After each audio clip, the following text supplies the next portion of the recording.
आज किस विषय पे बात की जाए?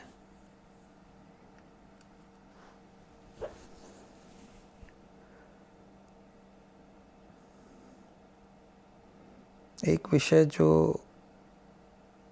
बड़ा महत्वपूर्ण है वह है रूपांतरण का, ट्रांसफॉर्मेशन का। क्योंकि आखिरकार हम इन शिक्षाओं में क्यों इंटरेस्टेड हैं? हम क्या चाहते हैं इस जीवन यात्रा में? हम जो कुछ भी अध्ययन मनन चिंतन कर रहे हैं, अपने आप को गहराई से समझने की कोशिश कर रहे हैं,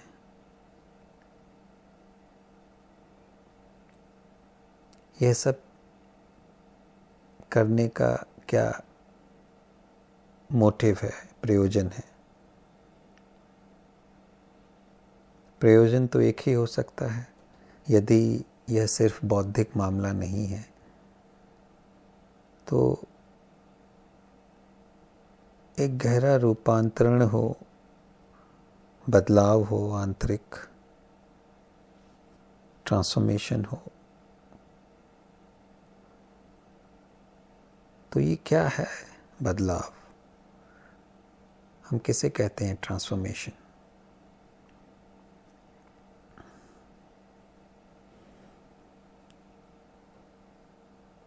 हम जिस तरह से जीते आ रहे हैं, हम जिस तरह से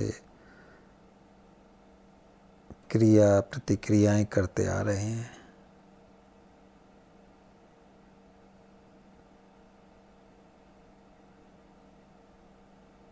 उनमें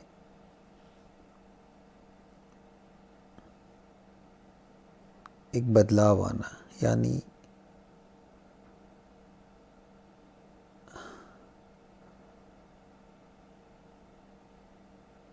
हमारी जो कंडीशन्ड रिएक्शन करने की जो प्रोसेस है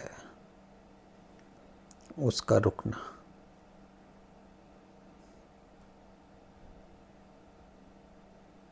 क्योंकि समस्या बस यही है कि हम सभी कंडीशन्ड हुए हैं, संस्कारबद्ध हुए हैं अपने वातावरण से। जहाँ भी हमारा लालन पालन हुआ है, जन्म हुआ है, जिस माहौल में हम बड़े हुए हैं, उस माहौल के जो भी इन्फ्लुएंसेस हैं, प्रभाव हैं,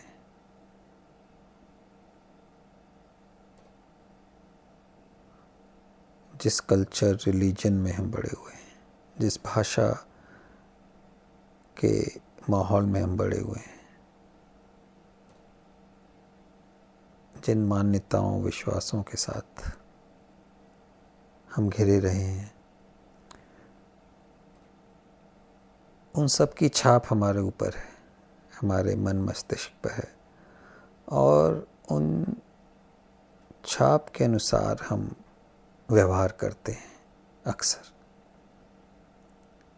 तो हम एक कंडीशन्ड रिएक्शन के साथ जीते हैं। हमारा देखना, सुनना, बातचीत करना, संबंधित होना, प्रतिक्रियाएं करना, वह ज़्यादातर अतीत के संस्कारों के माध्यम से होता है। और यह एक ऑटोमेटिक प्रोग्रामिंग के जैसा है। जिस तरह से कंप्यूटर में सॉफ्टवेयर डाला जाता है, जो सॉफ्टवेयर डाला गया वही सॉफ्टवेयर कंप्यूटर को चलाता है। उसी तरह से हमारे भीतर जो संस्कार डाले जाते हैं या इकट्ठा होते जाते हैं उस माहौल के अनुसार, फिर वही संस्कार हमारे एक्शंस को, बिहेवियर को कंट्रोल करते हैं। तो यह एक तरह से रोबोट की तरह जीना हो गया, यांत्रिक ढंग से मशीन की तरह जीना। हमें बता दिया जाता है, हमें सिखा दिया जाता है कि हम कौन हैं। अपने से हम नहीं जानते हैं अपने आप को, बट जो और लोगों ने हमें कहा कि हमारा यह धर्म है, यह जाति है, हमारी यह आर्थिक हैसियत है, हम अमीर हैं, गरीब हैं या मध्यम वर्गीय हैं,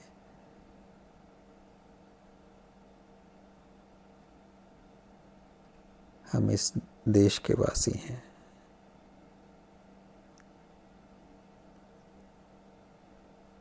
और देशों से हमें तुलना करना सिखाया जाता है, और धर्मों से तुलना करना।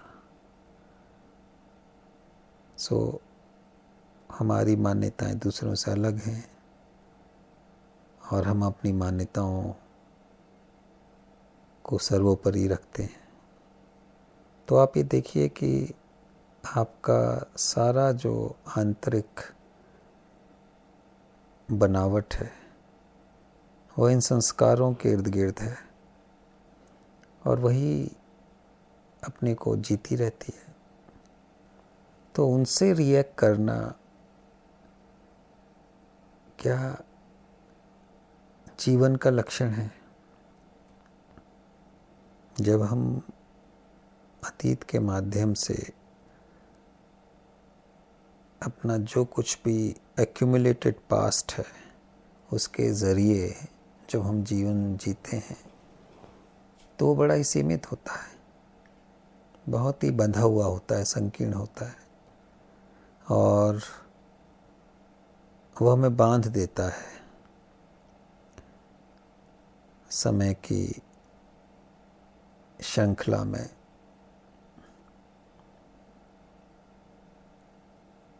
हम फिर आज़ाद नहीं होते हैं, स्वतंत्र नहीं होते हैं,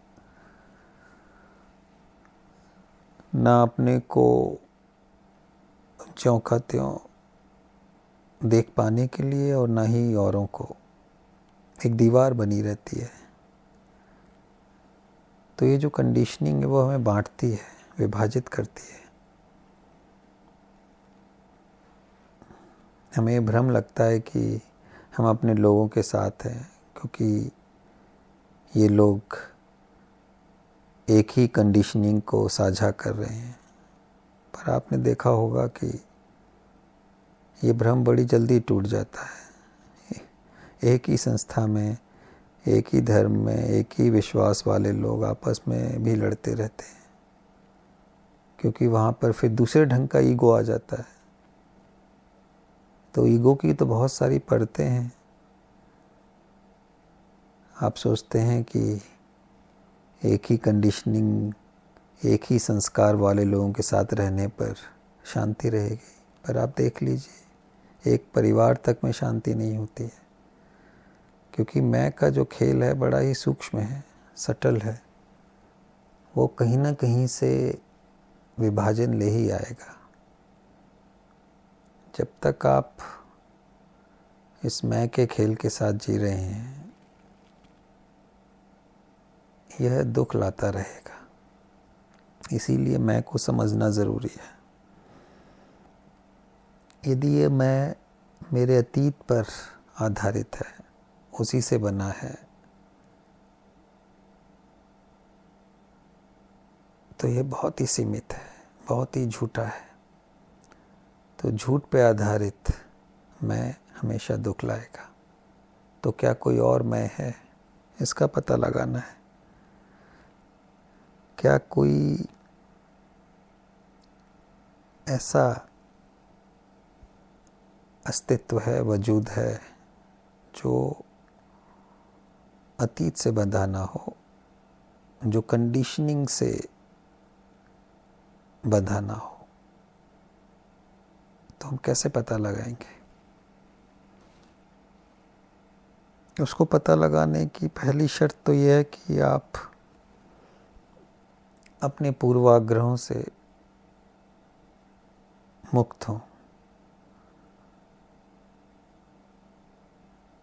आपका मन खुला हो, आपका दिल खुला हो, क्योंकि आप गहराई से पता लगाना चाहते हैं, अन्वेषण करना चाहते हैं।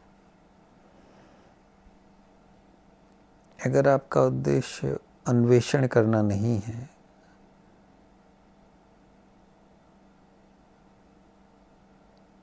जांच पड़ताल करना नहीं है, यानी सत्य का पता लगाना नहीं है, तब तो आप अपनी मान्यताओं को ही दोहराते रहेंगे। आप हर चीज़ को, आप हर बात को अपने ही चश्मे से देखेंगे, तब फिर सत्य का सवाल ही नहीं है। आपने अपने झूठ को सच माना हुआ है, उसके साथ जिए। कौन रोक रहा है? आप जिए और जी कर देखें। उस जीने में लगातार लड़ाई झगड़ा होगा, संघर्ष होगा, द्वेष होगा, दुख का बोझ होगा। तो आपको अगर उसी दुख के बोझ के साथ जीना है तो कौन रोकेगा?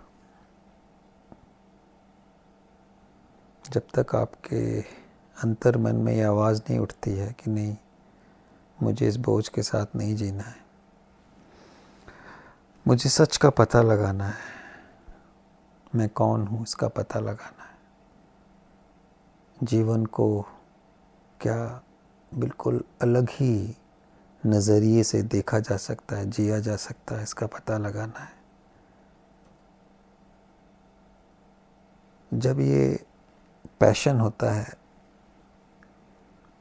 एक तीव्र ऊर्जा होती है कि हाँ मुझे खोजबीन करनी है, तब आप बंधन से मुक्त होना शुरू हो जाते हैं। तब आप अपनी मान्यताओं को इतना महत्व नहीं देंगे। आपको जो सिखा दिया गया है उसको इतना महत्व नहीं देंगे। आप एक खुले मन को, एक खुले हृदय को सबसे अधिक अहमियत देंगे।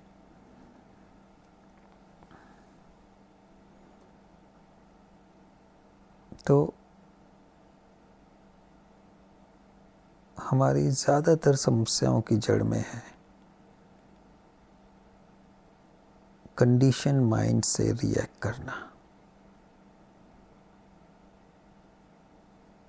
जब तक हम अपनी कंडीशनिंग से क्रिया प्रतिक्रिया कर रहे हैं, तब तक हम एक सीमा में बंधे रहेंगे, एक संकीर्णता में बंधे रहेंगे, कोई बदलाव नहीं होगा। तो बदलाव का अर्थ क्या है? गहरे रूपांतरण का अर्थ है, जैसा मुझे समझ में आ रहा है, अपने संस्कारों की गठरी से प्रतिक्रिया करना बंद कर देना। जब आपको यह गहराई से एहसास होता है कि कंडीशन माइंड से रिएक्ट करना बेहद सीमित है, संकीर्ण है, उसमें कुछ भी खूबसूरत नहीं है, कोई प्रेम नहीं है उसमें। यांत्रिक ढंग से रिएक्ट करने में कोई आज़ादी नहीं है, वह तो बंधन है। जब आप इसको देखना शुरू करते हैं, तब आप जैसे ही मन रिएक्ट करने के लिए उत्सुक होता है, तैयार होता है, आप वहीं उसको पकड़ लेंगे, देख लेंगे। यह देखने की क्षमता, this capacity and power to observe is given by nature, by life. उसकी ओर किसी ने ध्यान ही नहीं दिलाया है। सारा ध्यान यही अतीत को दोहराने पर, रिपीट करने पर दिया गया है।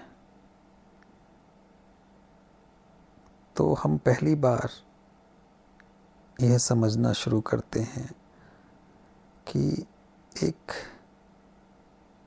पूर्ण रूप से सजग होने की भी क्षमता हमारे भीतर है, देखने की क्षमता, गहराई से सुनने की क्षमता।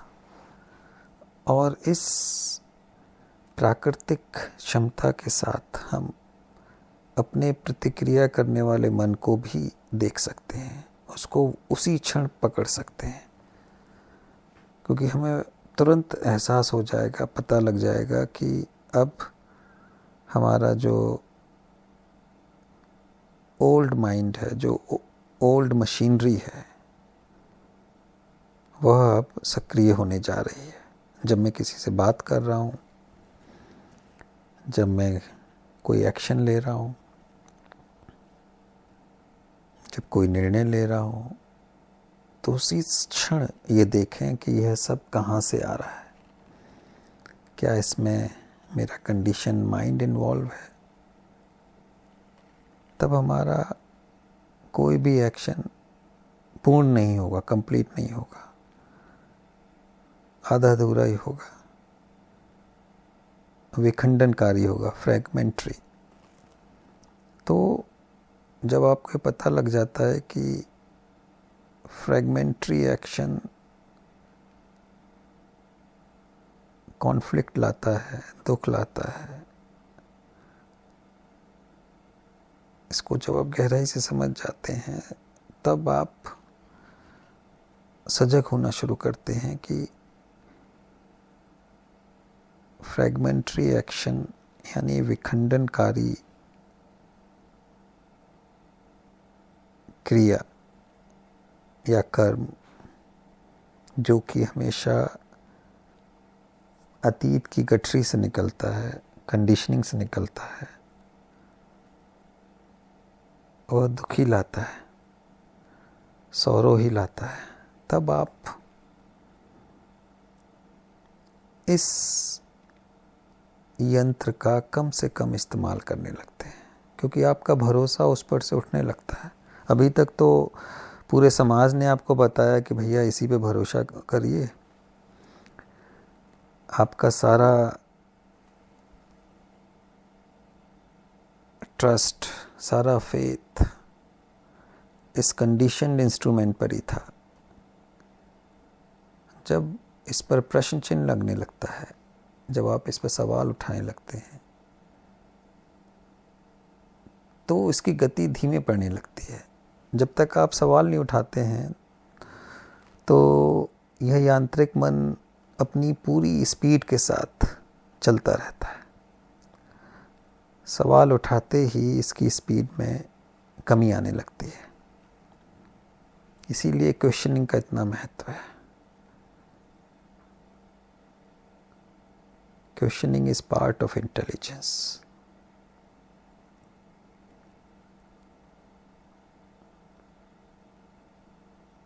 तो क्या आप ये देख सकते हैं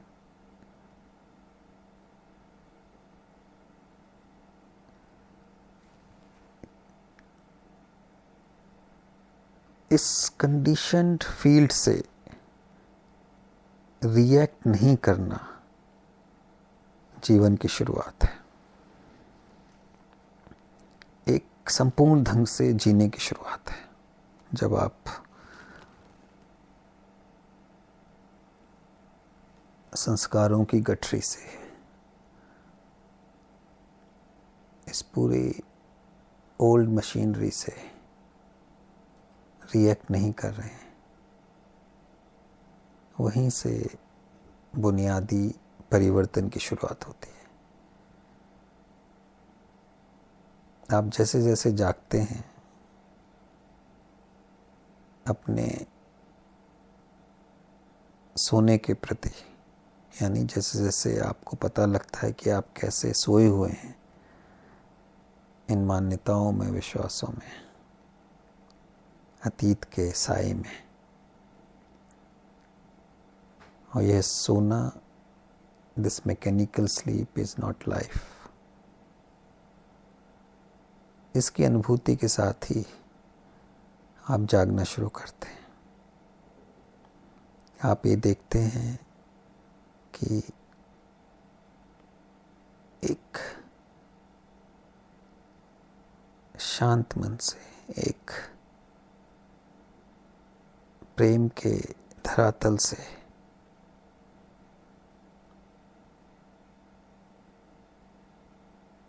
मौन के धरातल से देखना, सुनना, क्रिया करना कितना खूबसूरत है। इसमें कितना सौंदर्य है।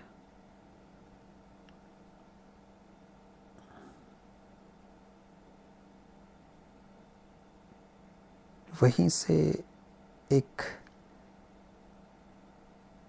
नए जीवन की शुरुआत होती है, एक नई ऊर्जा की शुरुआत होती है।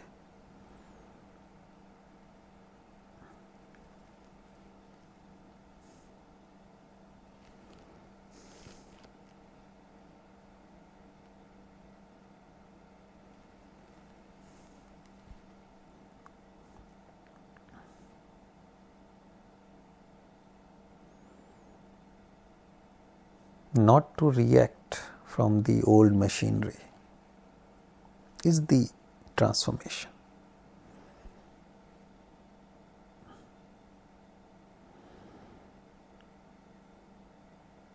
जैसे ही आपके सामने कोई चुनौती आती है, कोई सवाल आता है, आप उसी समय सावधान हो जाएं कि आदतवश हमारा पुराना मन प्रतिक्रिया करने जा रहा है, उत्तर देने जा रहा है, और उसका कोई भी उत्तर अधूरा होता है, बहुत ही सीमित होता है। तो आप उस पुराने मन को, उस ओल्ड मशीनरी को उत्तर ना देने दें, जिसका अर्थ है कि उस पर डिपेंड ना हो। अब एक तरह का डिसइंटरेस्ट आ जाए, एक उदासीनता आ जाए उस पुराने मन के प्रति और उसके उत्तरों के प्रति, उसके समाधानों के प्रति। तो जब आप उस पर डिपेंड नहीं होंगे तो किसी भी चुनौती का, किसी भी प्रश्न का उत्तर एक दूसरे आयाम से आएगा। आपका पूरा जो सिस्टम है, पूरा बीइंग है, वो इन्वॉल्व हो जाएगा। भाई क्या कोई और स्रोत है? जिस स्रोत पर मैं भरोसा करता रहा हूँ वह तो अब भरोसे लायक नहीं है, क्योंकि उसके झूठ को मैं देख रहा हूँ। तब एक दूसरे आयाम से, एक ऐसे स्पेस से जो कि कंडीशन नहीं है, वहाँ से उत्तर आना शुरू होगा। इसके लिए बड़े धैर्य की, एक खामोशी की, ठहराव की ज़रूरत है।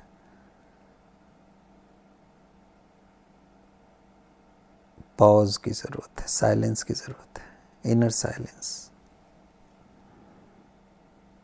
आप लगातार दौड़ रहे हैं, भाग रहे हैं, कुछ हासिल करने, कुछ बनने की फिराक में। वही ओल्ड मशीनरी आपको भगा रही है। तो भागते हुए आप गहराई से अन्वेषण नहीं कर पाएंगे। आपको थोड़ा रुकना होगा, ठहरना होगा, थोड़ी सांसें लेनी होंगी।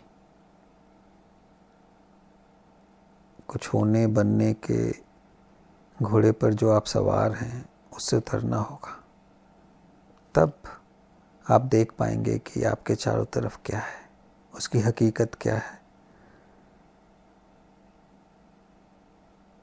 तब आपका सुनना शुरू होगा,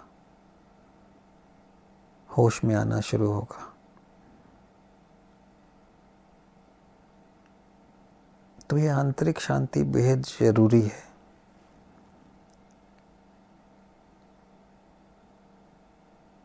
इसके महत्व को देखें, इसके सौंदर्य को देखें और इस आंतरिक शांति को अपने भीतर खोजें। बाहर से ज़्यादा अपने भीतर खोजें।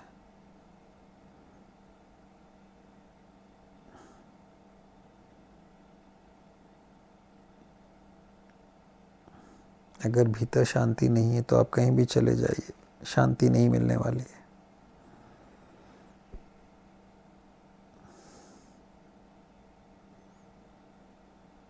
अगर भीतर शांति है तब फिर आप कहीं भी रहिए, उस शांति के साथ, उस मौन की खुशबू के साथ जी सकते हैं, उसको साझा कर सकते हैं।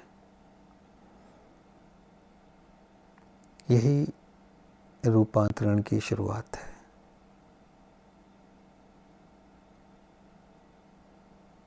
आंतरिक परिवर्तन की शुरुआत है।